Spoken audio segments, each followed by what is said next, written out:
ಬಟ್ಟೆ ತಗೊಂಡು ಎಲ್ಲವನ್ನು ಶುಚಿ ಮಾಡಿ. ಹಾಗೆ ಆಗ್ಲಮ್ಮ. ನನ್ನಿಂದ ಎಲ್ಲರ ಮನ್ಸಿಗೂ ಬೇಸರ ಆಯಿತು. ನನಗೆ ಕ್ಷಮಿಸ್ಬಿಡಿ.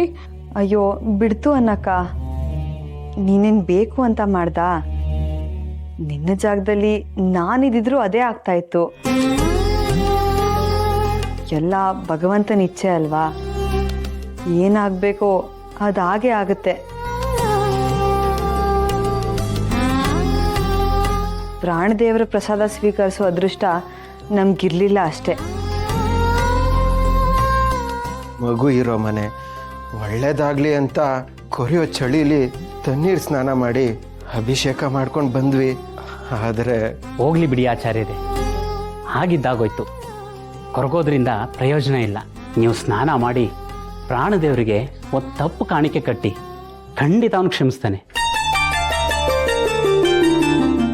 ಹೌದಮ್ಮ, ದಯವಿಟ್ಟು ಯಾರು ಮುಖ ಸಪ್ಪಗೆ ಮಾಡ್ಕೋಬೇಡಿ. ನಾನು ಇದನ್ನೆಲ್ಲ ಶುದ್ಧಿ ಮಾಡಿ ಗೋಮಾತೆಗೆ ಹಾಕ್ತೀನಿ. ಅಣ್ಣ, ನಾವು ಆಮೇಲೆ ಮಾತಾಡೋಣ. ಸರಸ್ವತಿ, ಕರ್ಕೊಂಡು ಹೋಗು.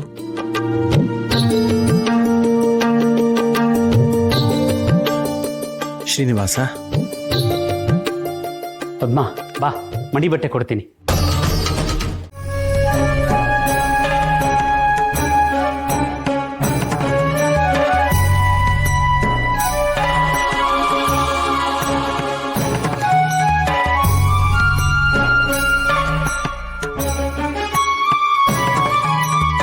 ಶ್ರೀಹರಿ. ಮಧುಕಾಂತ, ಈ ದಿನ ನಾವು ಸಂಚಾರಕ್ಕೆ ಹೊರಡಬೇಕಿದೆ. ನೀನೂ ನಮ್ಮ ಜೊತೆ ಬರಬೇಕು. ಹೀಗಿರುವಾಗ ಸಿದ್ಧತೆ ಮಾಡಿಕೊಳ್ಳದೆ ಹಾಗೆ ನಿಂತಿದ್ದೀಯಾ? ಗುರುಗಳು ಮನ್ನಿಸಬೇಕು. ಇಲ್ಲಿವರೆಗೂ ನನ್ನ ಮುಂದೆ ತಾವು ಅದೆಷ್ಟೋ ಕಾರ್ಯಗಳನ್ನು ಮಾಡಿದ್ದೀರಾ, ಪವಾಡಗಳನ್ನು ಕೂಡ ಮಾಡಿದ್ದೀರಾ. ಆದರೆ ನಾನು ಅದನ್ನು ಮತ್ತೊಬ್ಬರ ಮುಂದೆ ಹೇಳುವುದಾಗಲಿ ಅಥವಾ ನಿಮ್ಮ ಒಪ್ಪಿಗೆ ಇಲ್ಲದೆ ಅದನ್ನು ನಾನೇ ನೆನೆಸಿಕೊಳ್ಳುವುದಾಗಲಿ ಮಾಡುವುದಿಲ್ಲ. ಈ ನನ್ನ ಮಾತಿಗೆ ನಿಮ್ಮ ಪಾದವೇ ಸಾಕ್ಷಿ ಗುರುಗಳೇ. ಆ ನಂಬಿಕೆಯಿಂದಲೇ ಅಲ್ಲವೇ ನೀನಿನ್ನೂ ನಮ್ಮ ಆಪ್ತ ವಲಯದಲ್ಲೇ ಇರೋದು? ಅದು ನನ್ನ ಸೌಭಾಗ್ಯ ಗುರುಗಳೇ. ನನ್ನ ಪೂರ್ವಜರು ಮಾಡಿದ ಪುಣ್ಯದ ವಿಶೇಷ. ನಿಮ್ಮ ತಪಸ್ಸಿನಿಂದ ಅದೆಷ್ಟೋ ಜನ ಭಕ್ತರ ಕಷ್ಟಗಳು ಬಗೆಹರಿದಿದೆ. ಆದರೆ ಇಂದಿನ ಈ ನಿಮ್ಮ ತೀರ್ಮಾನದಲ್ಲಿ ಯಾವಾಗಲೂ ಇದ್ದ ಗುರುಕರುಣೆ ಇದ್ದಂತಿಲ್ಲ.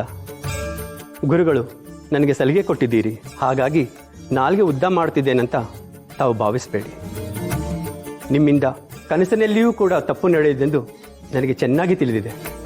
ಆದರೆ ಈ ನಿಮ್ಮ ನಡವಳಿಕೆ ನನ್ನ ಮನಸ್ಸಿಗೆ ತುಂಬಿ ಬರಲಿಲ್ಲ. ಇದು ನನ್ನ ಮನಸ್ಸನ್ನು ಕಾಡುತ್ತಿದೆ. ನಿಜವಾಗಿಯೂ ಈ ಹಿಂದೆ ಯಾವಾಗಲೂ ಈ ಭಾವನೆ ನನ್ನನ್ನು ಬಾಧಿಸುತ್ತಿಲ್ಲ. ಯಾವ ಕ್ಷಣದಲ್ಲಿಯೂ ನಾನು ನಿಮ್ಮ ಬಳಿ ಹೀಗೆ ಕೇಳಬೇಕೆಂದು ಅನಿಸಿದ್ದೂ ಇಲ್ಲ. ಆದರೆ ಇಂದಿನ ಈ ನನ್ನ ಮನೋವಿಕಾರಕ್ಕೆ ಕಾರಣ ತಿಳಿಯುತ್ತಿಲ್ಲ ಗುರುಗಳೇ. ತಾವೇ ಅನುಗ್ರಹಿಸಬೇಕು. ಮಧುಕಾಂತ, ಇದು ನಿನ್ನ ಮಾತಲ್ಲ. ನಿನ್ನ ಒಳಗಿರುವ ಭಗವಂತ ನಮ್ಮನ್ನು ಪ್ರಶ್ನಿಸುತ್ತಿದ್ದಾನೆ. ಆದರೆ ಈಗ ನಾವು ತೆಗೆದುಕೊಂಡ ಈ ತೀರ್ಮಾನಕ್ಕೂ ಅವನೇ ಕಾರಣ ಎನ್ನುವುದು ಸತ್ಯ. ಆದರೂ ಹೇಳುತ್ತೇನೆ ಕೇಳು. ನಿನಗೆ ಅರಿವಿದ್ದಂತೆ ಜ್ಯೇಷ್ಠಲಕ್ಷ್ಮಿಯು ವೆಂಕಟನಾಥನ ಆಶ್ರಯಕ್ಕೆ ಬರುತ್ತಲಿದ್ದಾಳೆ. ಹೌದು ಗುರುಗಳೇ. ಆದರೆ ಈ ಸಮಯದಲ್ಲಿ ತಾವೇ ಹತ್ತಿರವಿದ್ದು ವೆಂಕಟನಾಥಾಚಾರ್ಯರನ್ನು ಕಾಪಾಡಬೇಕಲ್ಲವೇ? ಹೌದು, ಆ ಬಯಕೆ ನಮ್ಮ ಮನದಲ್ಲೂ ಬಹಳವಾಗಿಯೇ ಇದೆ. ಆದರೆ ಹಾಗೆ ಮಾಡಿದರೆ ಯುಗ ಯುಗಗಳಿಂದ ದೇವತೆಗಳು ಮಾಡಿರುವ ಸಂಕಲ್ಪ ಕೈಗೂಡುವುದಿಲ್ಲ. ಮುಂದೆ ವೆಂಕಟನಾಥ 700 ವರ್ಷಗಳ ಕಾಲ ತಾನು ಜಾಗೃತವಾಗಿದ್ದುಕೊಂಡು ಕಲಿಯ ಪ್ರಭಾವದಿಂದ ಭಕ್ತರನ್ನು ಉದ್ಧರಿಸಬೇಕಾಗಿದೆ. ಅದಕ್ಕೆ ಈಗ ಅವನು ಕಷ್ಟದ ಅನುಭವ ಹೊಂದಲೇಬೇಕು. ಇದು ಅನಿವಾರ್ಯ. ವೆಂಕಟನಾಥನಿಗೆ ಈ ಕಷ್ಟ ಬಂದಿರುವುದು ಮುಂದಿನವರಿಗಾಗಿ. ಹಾಗೆಂದು ನಾವು ಇಲ್ಲಿಯೇ ಉಳಿದರೆ ನಮ್ಮ ಮನಸ್ಸು ಕಾಠಿಣ್ಯತೆಯನ್ನು ಕಳೆದುಕೊಂಡು ಮಠದಿಂದ ಅನುದಾನ ಕಳುಹಿಸಿದರೂ ಕೂಡ ಅದು ದೇವಿಯ ಪ್ರಭಾವದಲ್ಲಿ ವೆಂಕಟನಾಥನಿಗೆ ತಲುಪುವುದಿಲ್ಲ. ಬದಲಿಗೆ ನಾವೇ ದೈವದ್ರೋಹಿಯಾಗುತ್ತೇವೆ. ಹಾಗಾದ್ದರಿಂದ ಮನಸ್ಸಿಗೆ ಇಚ್ಛೆ ಇಲ್ಲದೇ ಇದ್ದರೂ ನಾವು ಸಂಚಾರ ಹೊರಟಿದ್ದೇವೆ. ಒಟ್ಟಿನಲ್ಲಿ ಸರ್ವೇ ಜನರಿಗೆ ಒಳ್ಳೆಯದಾದರೆ ಅಷ್ಟೇ ಸಾಕು. ಗುರುಗಳೇ, ಇದಕ್ಕಿರುವುದು ಇದೊಂದೇ ಮಾರ್ಗವೇ? ಇದಕ್ಕೆ ಬೇರೆ ಪರಿಹಾರವೇ ಇಲ್ಲವೇ? ಇಲ್ಲ. ವೆಂಕಟನಾಥ ಬಡತನದ ಕಷ್ಟ ಅನುಭವಿಸಿದರೆ ಅವನಿಗೆ ಆ ಬಡತನ ವಿಧಿಸಿ ಅವನಿಗಂತಲೂ ಹೆಚ್ಚು ಮಾನಸಿಕ ವೇದನೆ ನಮಗಾಗಿದೆ. ಇನ್ನು ಮಾತು ಸಾಕು, ಪ್ರಯಾಣಕ್ಕೆ ಸಿದ್ಧನಾಗು.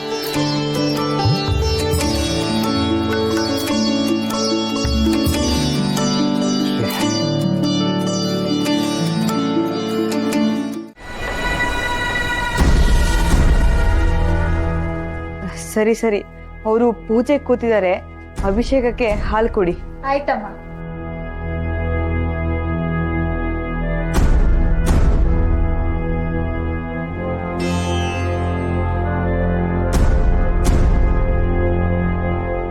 ತಗೊಳ್ಳಿಮ್ಮ.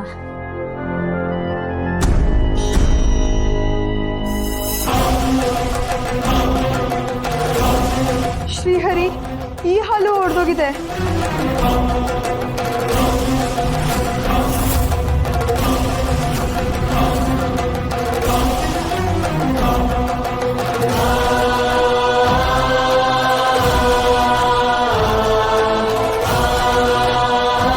ಇದೇ ಕೇಳ್ರಿ, ಈಗ ನಿಂತಿದ್ದೀರಾ? ವೆಂಕಟನಾಥ ಈಗಾಗಲೇ ಪೂಜೆ ಕೂತಿದ್ದಾನೆ. ರೀ, ಮಗು ಕುಡ್ಸೋ ಹಾಲು ಒಡೆದೋಗಿದೆ, ಅಭಿಷೇಕಕ್ಕೆ ಬಳಸೋ ಹಾಲು ಒಡೆದೋಗಿದೆ. ಏನೋ